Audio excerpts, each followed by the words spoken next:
नमस्ते दोस्तों, आज की जागरूकता चैनल में आप सभी का स्वागत है। आइए आज का विषय समझते हैं। मन को शांत रखने से हमारा जो मन की बेचैनी है वह कम होगी। सभी दुखों का कारण है कि मन में बेचैनी, हलचल, उथल पुथल मची रहती है। मन को शांत रखें, इसकी बेचैनी ही दुखों का असली कारण है। चलिए समझते हैं। मन की स्वाभाविक प्रवृत्ति है अशांत रहना। मन में विचारों का आदान प्रदान, विचारों की उथल पुथल चलती रहती है। विचारों की निरंतर धारा मन को बेचैन रखती है और यही बेचैनी हमारे दुखों का एक बड़ा कारण भी है। वेदांत कहता है कि यह संसार एक मायाजाल है। माया दो तरह से काम करती है। पहला, सत्य को छुपा लेती है। हम जो सही चीज़ें वे नहीं देख पाते, उसके सारे पहलुओं की परख हम नहीं कर पाते। और दूसरा, असत्य को सत्य जैसा दिखाती है। इसी कारण हम संसार के वास्तविक स्वरूप को पहचान नहीं पाते। जो भी भौतिक मायावी चीज़ें हैं उसी को हम वास्तविक समझ लेते हैं और उसको पाने की कोशिश में भागते हैं और फिर दुखी होते रहते हैं। इसी कारण हम संसार के वास्तविक स्वरूप को भी पहचान नहीं पाते और उसके आकर्षण में बंध जाते हैं। मन विचारों का एक गुच्छा मात्र है। विचार आते हैं, जाते हैं, कुछ समय के लिए ठहरते हैं और फिर छुप जाते हैं, विलीन हो जाते हैं। लेकिन इन विचारों पर हमारा कोई नियंत्रण नहीं होता। हमें नहीं पता कि अगले पल कौन सा विचार जन्म लेगा। जब बुरे विचार उठते हैं तो हम बहुत अधिक दुखी, पीड़ा से ग्रस्त और परेशान, एकदम झुंझला जाते हैं। इस प्रकार हम अपने ही मन के बंदी बन जाते हैं। चलिए थोड़ा और आगे समझते हैं।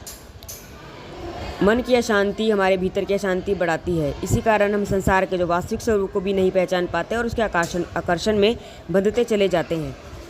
हम संसार से जैसे जैसे जुड़ते जाते हैं, हमारे भीतर अशांति भी बढ़ती चली जाती है।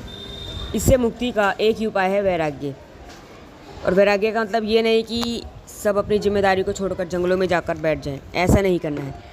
अपनी सारी जिम्मेदारी, घर गृहस्थी, घर के काम, अपने बाहर के काम, जो भी हमारे जीवन के काम हैं, उन सबको करते हुए अपने आप को ईश्वर से जोड़ना है और थोड़ा अपने आप को दुनिया से, ये जो मायावी है दुनिया, इससे हटाकर भी रखना है। इस बाहरी दुनिया को छोड़कर ही मुक्ति के दरवाजे तक जाया जा सकता है। अब प्रश्न उठता है कि हम वैराग्य कैसे अपनाएं। ज्ञान मार्ग कहते हैं कि इसका उपाय है विवेक और विश्लेषण। हमें निरंतर यह देखना होगा कि क्या शाश्वत है, क्या सत्य है और क्या अस्थायी। हमारे चारों जो भी वस्तुएं वे सब नश्वर है। बहुत ज़्यादा इनसे मोह माया लगाना, ध्यान लगाना सब हमारे दुखों का कारण है। हाँ, अपनी जिम्मेदारी हमें ज़रूर पूरी करनी है, लेकिन इनके अंदर पूरा घुसे नहीं चले जाना। इनके अंदर पूरा अपने आप को आत्मसात बिल्कुल भी नहीं करना है।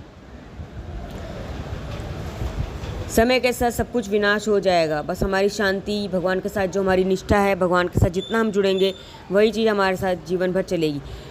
जब हम इस सत्य को गहराई से समझ लेते हैं तो अपने आप ही इन चीज़ों से मोह हमारा टूटने लगता है। हम असली चीज़ों की, जीवन की सही बातों को जानने लगते हैं और अपने जो भी नियम पूर्वक कार्य हैं, जीवन की जिम्मेदारियां हैं, उन सबको करते हुए ही अपना भौतिक और आध्यात्मिक दोनों जीवन को अच्छे से जी सकते हैं, जी पाते हैं।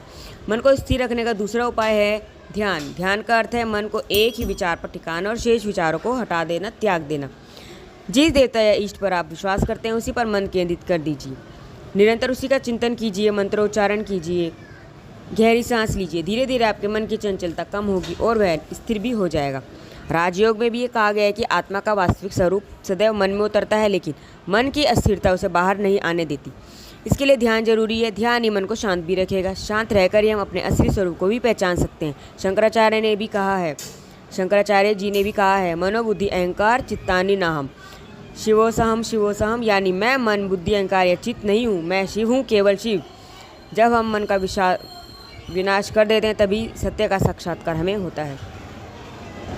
गुरु का संदेश बड़ा स्पष्ट है, अपने मन को देखो और मन को मजबूत बनाओ। इसका अर्थ है कि मन में उठ रहे विचारों को निरंतर देखो, उनके स्रोत को पहचानो और वहीं पर उन्हें समाप्त भी कर दो।